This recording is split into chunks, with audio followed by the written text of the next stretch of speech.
Alright, magandang hapon sa inyo lahat. Ako po si June and welcome sa panibagong episode ng ating vlog. At tayo pa rin ay mayroong trangkaso, ay napakahirap.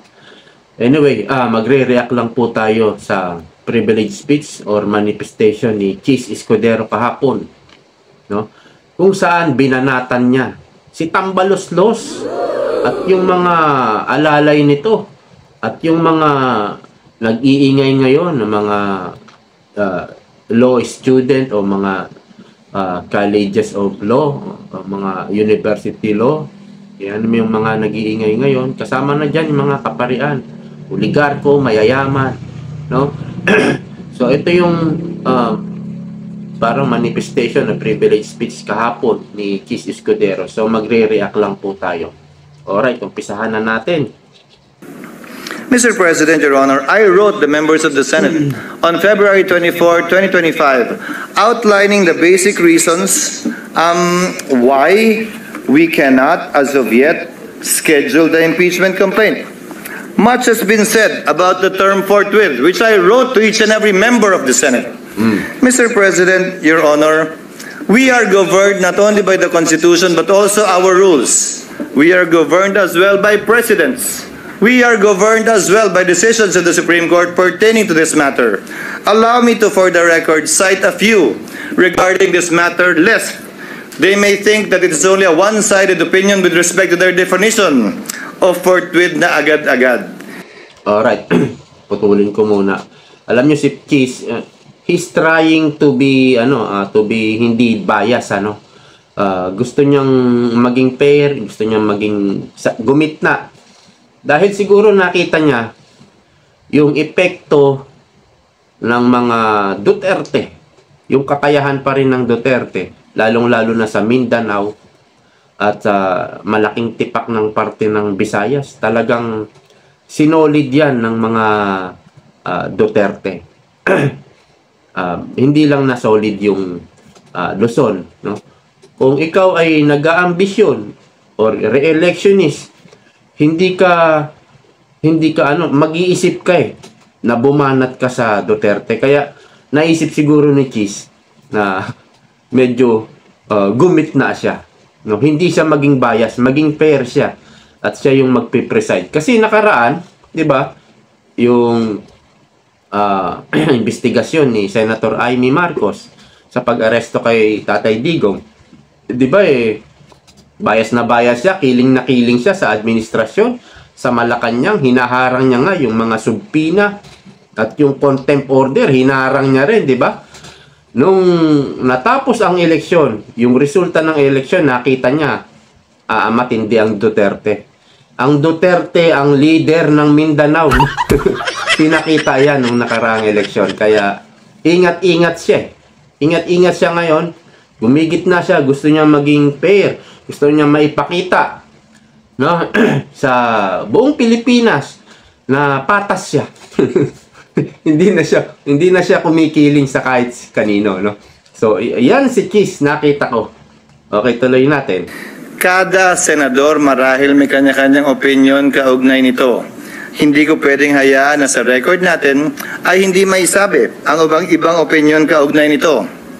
Una, nakasaad po sa saligang batas kaugnay sa papel na dapat gampanan ng Kamara na dapat tugunan nila ang pagsampa ng impeachment complaint sa loob ng mga takdang panahon. Kung ilang session days para ilagay sa calendar, ilang session days para ilagay sa Committee on Justice, ilang session days para pagpasahan, ilang session days para pagdesisyonan ng plenaryo ng Kamara. Okay.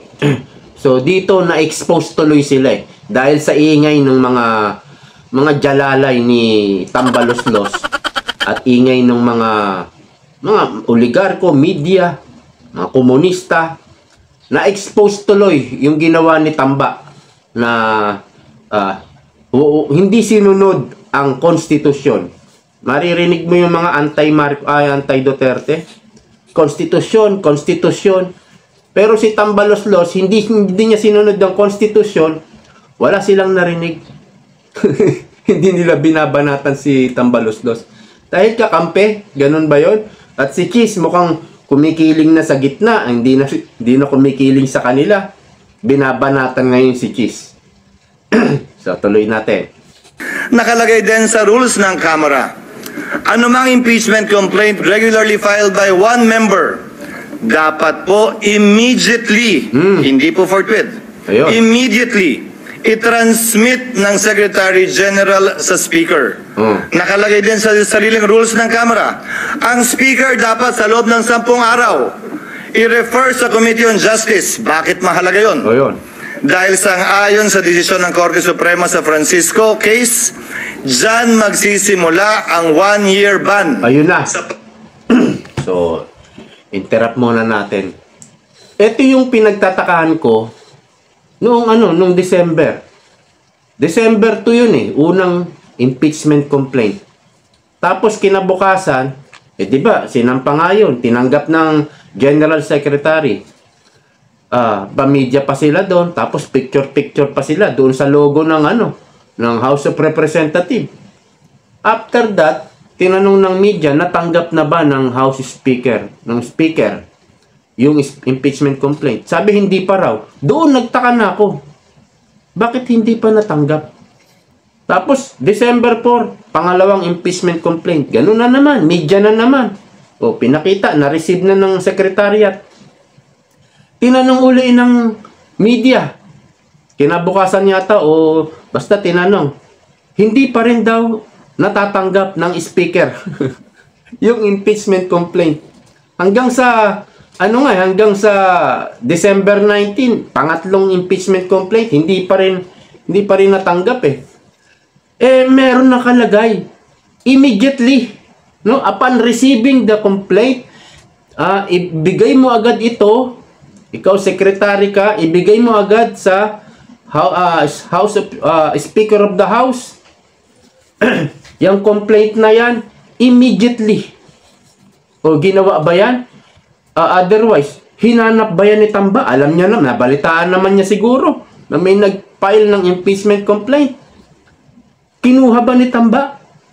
May nakalagay sa rules.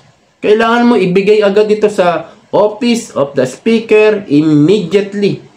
At after 10 days, dapat i-transmit ito, i-submit ito sa Committee on Justice. Dapat ginawa ni Tamba yan. Si Tamba ang magsasubmit sa Committee on Justice. Hindi po yan nangyari. Hindi ginawa. Napaka-importante pala nun. Doon pala magsisimula yung 1-year ban. Halimbawa, na-transmit na ni Tamba sa Committee on Justice. Doon magsisimula yung 1-year ban. Ngayon, bakit hindi niya ginawa yan? Sinagot ko na yan. May teorya ako dyan. Noong December. Sabi ko, 2024, December, wala pang pondo. Kaya hindi pa magpipirmahan. Wala pang pondo eh. So, nung February, may pondo na, 2025 na eh. Baka January, pwede nang i-release yung pondo. Pero February nila ginawa. Yung pang-apat na complaint.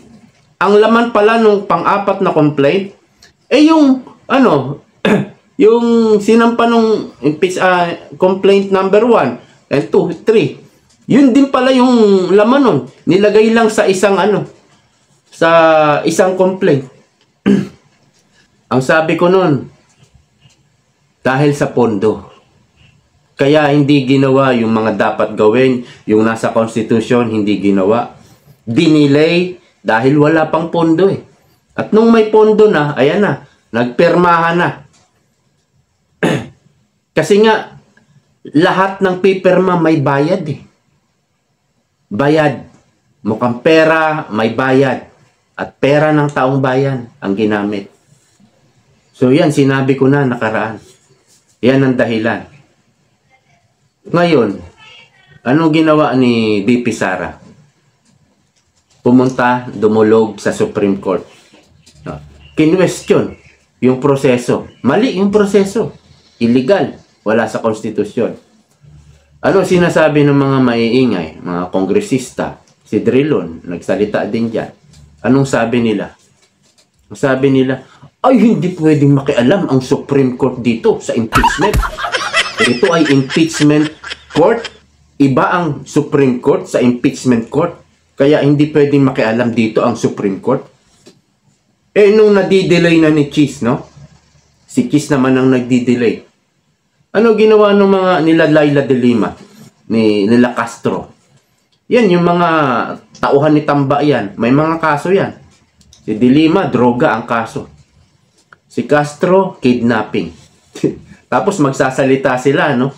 Para sa bayan. Oh, ito yung gusto ng bayan. Puro bayan, bayan. Yung droga po, sumisira yan ng kabataan, sumisira ng bayan. Yung kidnapping, ayan. Sinisira nyo yung mga kabataan. Ayan yung mga kaso nyo. Kaya sampalataya sila sa Panginoon nila eh. Kung ano iutos, sabi ni Cheese, mga sunod-sunuran kayo kay Speaker. O, talaga naman. Sunod-sunuran sila. So, nung dinidelay na ni Cheese yung impeachment, nagsampa ngayon sila sa Supreme Court. May mga ilang grupo pa. Ang dinulog nila sa Supreme Court, utusan ang Senado ng Supreme Court na madaliin na ang proseso. Kita nyo yan? Pero nung sinasabi nila na, hindi pwede makialam ang Supreme Court dyan. Ha?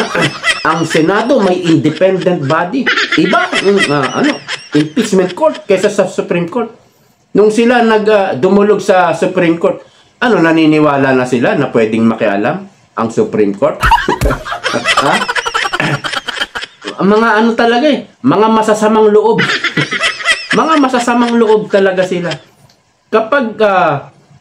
Kapag sa kanila, pwede. Kahit ano pwede. Basta sila. Kapag yung iba na, bawal yan, hindi pwede yan. Sa kanila pwede. Lahat pwede sa kanila lahat. Sa iba bawal. Ganyan yung mga masasamang loob. Okay, tuloy nga muna natin. Sa pagsasampa ng pangalawa, pangatlo o pang-apat na impeachment complaint. Ayun. Hindi yan ginawa ng Kamara. Sa katotohanan, hanggang nag-adjourn tayong lahat bilang Kongreso noong February 5, hindi yan ginalaw ng Secretary General. Ayun. Sa kabila ng magkatabi lamang naman ng opisina kita ng nyo? Secretary General at ng Speaker. Sasabihin marahil ng ilan, tapos na yan. Lumipas na yan, tulad ng sinabi ni Senator Coco, wala na tayong magagawa dyan. Nandun ako. Pero may katanungan akong iiwan bago nating lisanin ang puntong yan. Nasaan yung mga nagrereklamong dapat agad-agad? Oh, yun. Nasaan yung mga nagsasabing ngayon na, wag nang pagpaliban, ba't ba dinedelay? Inupuan po na mahigit 2 buwan, magtatatlong buwan nga ito. Hindi inaksyonan.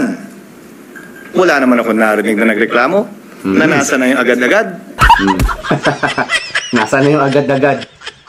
Mga boss nila Saka yung mga media, yung mga kalabit penge kay Tamba, hindi nila mabira, mabanatan si Tamba. Boss yun di ba?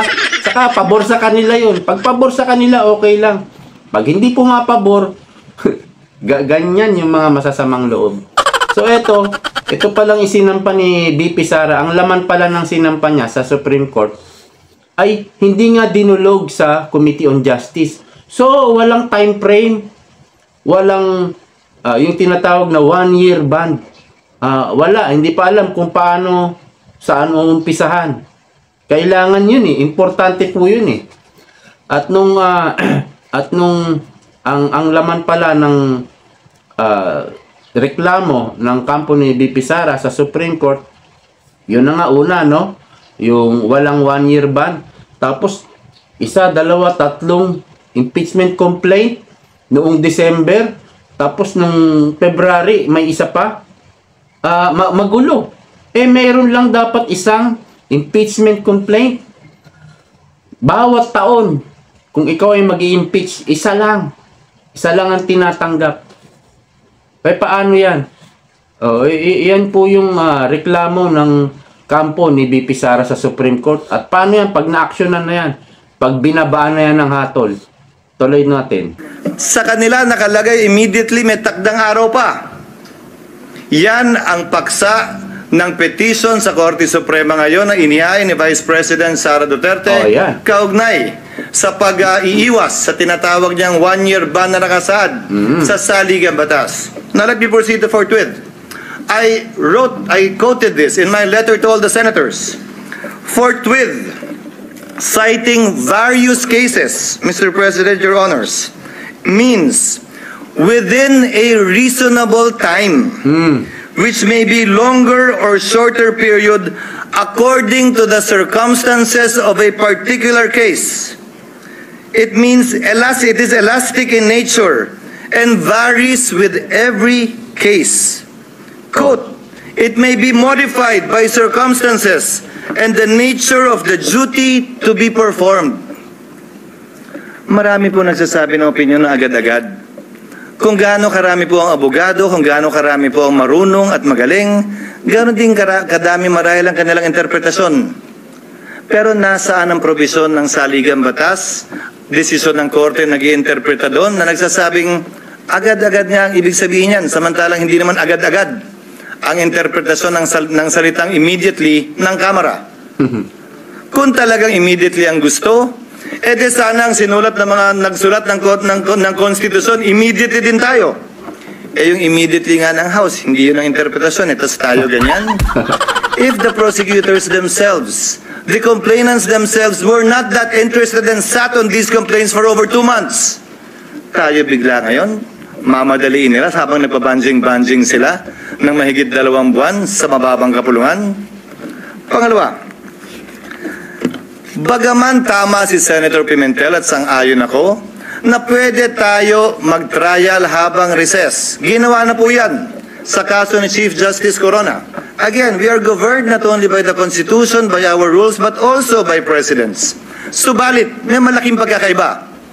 Dapat nasimulan, na-refer at nagkaroon ng plenary action sa articles of impeachment upang makonstitute ang impeachment court bago ito magpatuloy habang recess. Maraming nagsabi, mag-trial na tayo, mag-convene na tayo, sumumpa na tayo habang recess.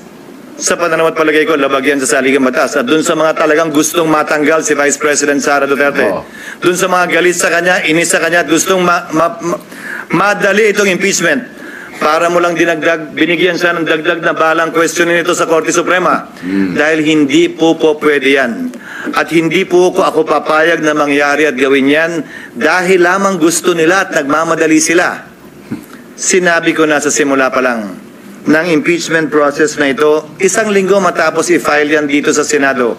2 oras bago tayo mag-adjourn sa huling araw ng ating sesyon.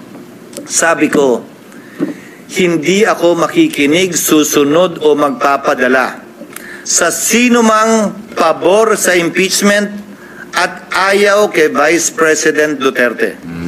Hindi ako magpapadala sa ayaw sa impeachment at gusto si Vice President Duterte. Trabaho ko bilang tagapangulo ng Senado, hindi nga lang ako, trabaho nating lahat, na maging pantay at pareha sa ating pagtingin. Yan ang rason, hindi naman tsamba lang yun at nagkataon.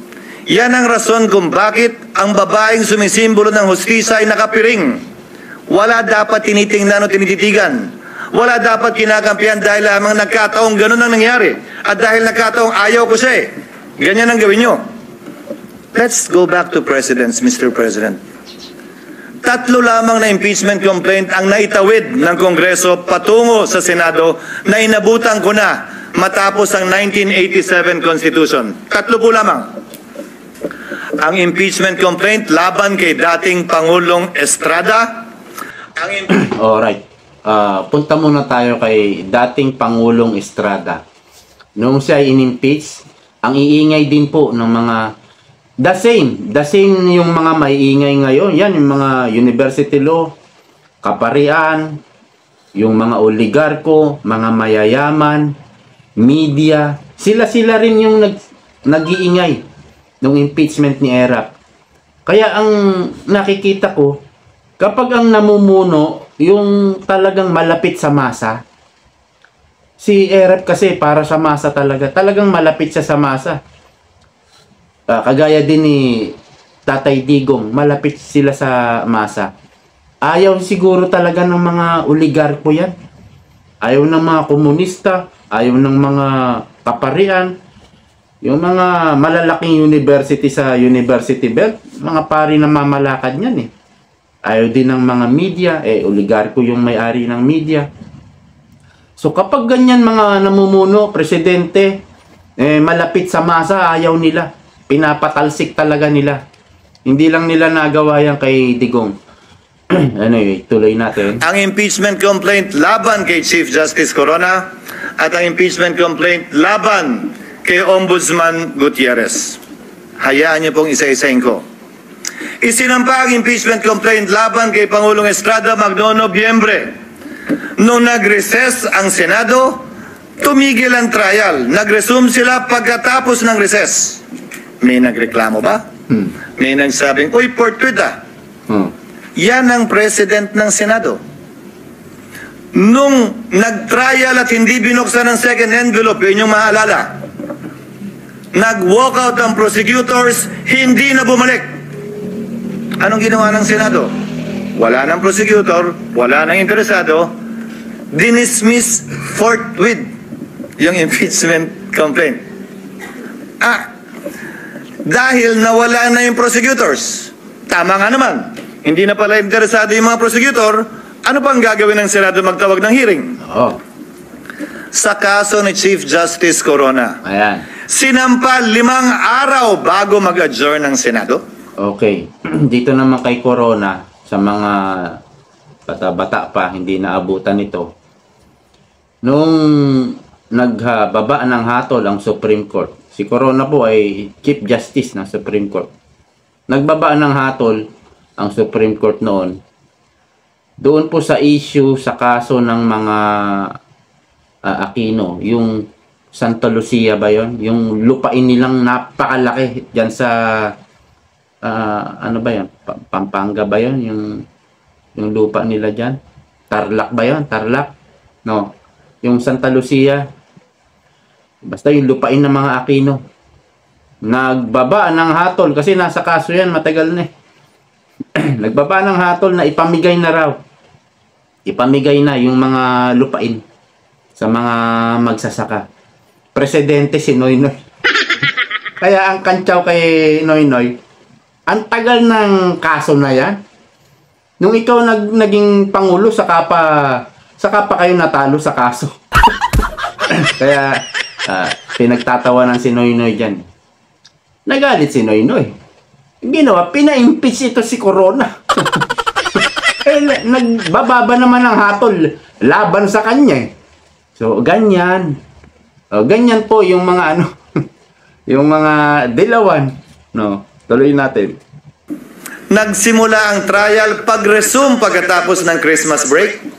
Pero bago mag-break o habang break, nag-issue ng summons. Nagkasagutan. Yun naman talaga yung balak natin pag-resume nitong 2 linggong ito. Yun lang, Mr. President, mga kasamaan. Ang kaisa-isang impeachment complaint na nasimulan at natapos ng Senado. Yung pangatlong impeachment complaint ni Ombudsman Mercy Gutierrez. Final yan 3 araw bago mag-adjourn ang Senado sa kanyang regular recess, walang eleksyonon. Nung nag-resume, dun lamang sinet ang trial. Pero bago nag-resume ang Kongreso, nagbitiw si Ombudsman Gutierrez. Ano ang ginawa ng Senado? Walang trial, hindi kinonvene ang impeachment court, as the Senate dinismiss yung impeachment complaint. Pinagpasahan nila. Resign na pala eh. Wala na tayong kailangan gawin.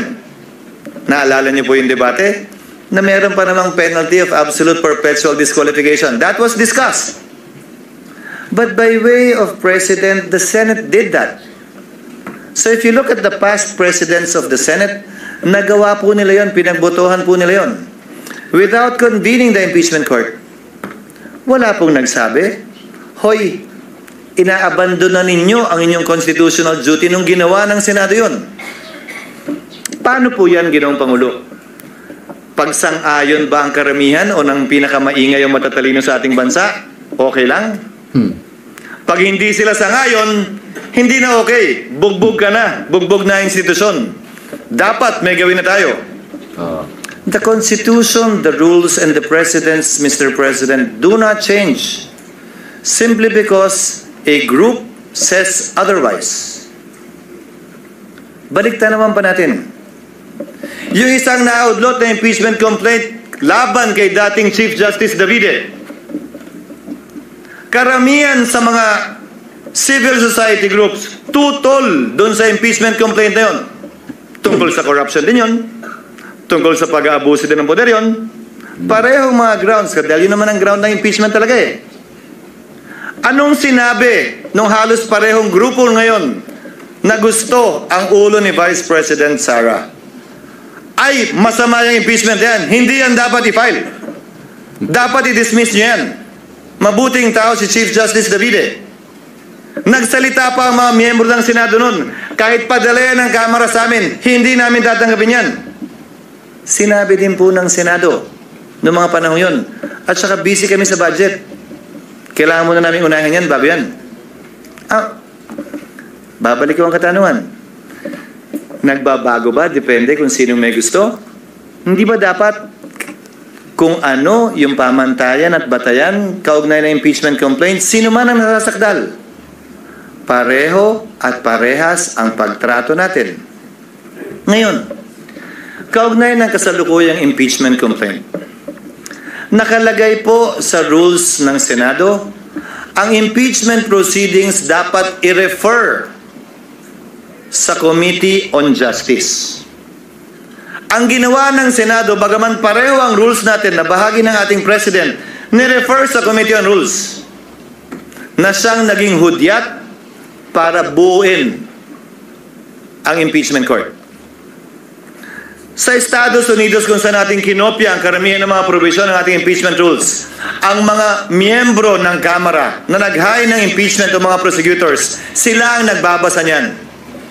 So, nung nakita po namin sa parte ng Secretariat, yung President na yon, nung nakita po namin yung provision na dapat sa Committee on Justice i-refer, sinuggest namin na basahin yung articles of impeachment ng prosecutors mismo. Sa Senado, hindi pa sa Korte. Para magsilbing hudyat yon ng pag-convene ng impeachment court at panunumpa ng mga judges ng impeachment court. Yung po sana nakatalagang gawin sa June 11. Nasabi po ni Senator Villanueva, ano nga ba ang pagkakaiba? June 2, June 3, June 5, June 4, June 9, June 10, June 11. Kung susundan natin ang ginawa ng mga ibang impeachment court sa mga nagdaang panahon, ini-issue lamang nila yung summons para mabigyan ng sapat na panahon. Ang nasasakdal na isumite yung kanyang answer dyan sa impeachment complaint. At pagkatapos nun, dahil magtatapos ang kapangyarihan ng mga prosecutor sa June 30, hindi po tayo pwede magpatuloy sa ating paglilitis dahil hindi naman pwedeng one side lang yung ating mapapakinggan pagkatapos ng June 30. Doon sa nagsasabi na may mga private prosecutor naman na i-appoint ang Kamara. With the principal goes the agent because the authority of the principal ceases by June 30. So, napag-usapan, tatawid ba ito? Tatawid ba ito sa susunod na Kongreso? Kung gaano rin karami siguro ang senador, ganong karami din ang opinion. Kung gaano karami ang abogado, ganong karami din ang magaling nilang basehan kung tatawid nga ba o hindi. My position is that it will. Alright, tapusin na natin yung speech ni Chis Escudero. Mayroon na naman pong Senate session ngayon, live din. Hindi ko alam kung ano yung gagawin nila ngayon. Pero sa 20th Congress, alam nyo yung mga nakaka-excite dito. Unang-una si Marcoleta, mapapakinggan na natin, makikita na natin yung action niya sa Senado. Makikita rin natin si Tulfo, si Erwin Tulfo. Yung mga kung ano gagawin niya. Si Lito Lapid, present naman siya sa mga sesyon. kahapon, present siya, pero hindi natin nakita. Hindi rin natin narinig. Wala eh. Talagang ganun. Pero, tingnan nyo nanalo pa rin siya. At least kahit pang number 12 o 11 ba yun. Panalo pa rin si Lito Lapid. Ganun na naman. Mag-absent na naman. Anyway, wala tayong magagawa. Nanalo. So, nakaka-excite si Marcoleta. At sino pa ba?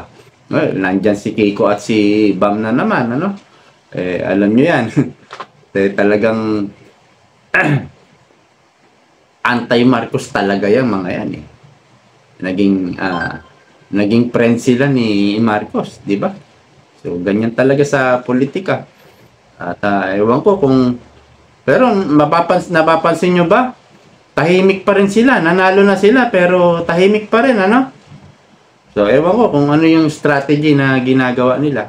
At hindi ko alam kung nandito na si Kiko. Alam ko, nag-abroad Sama yung pamilya, So, kanino pa ba tayo na-excite?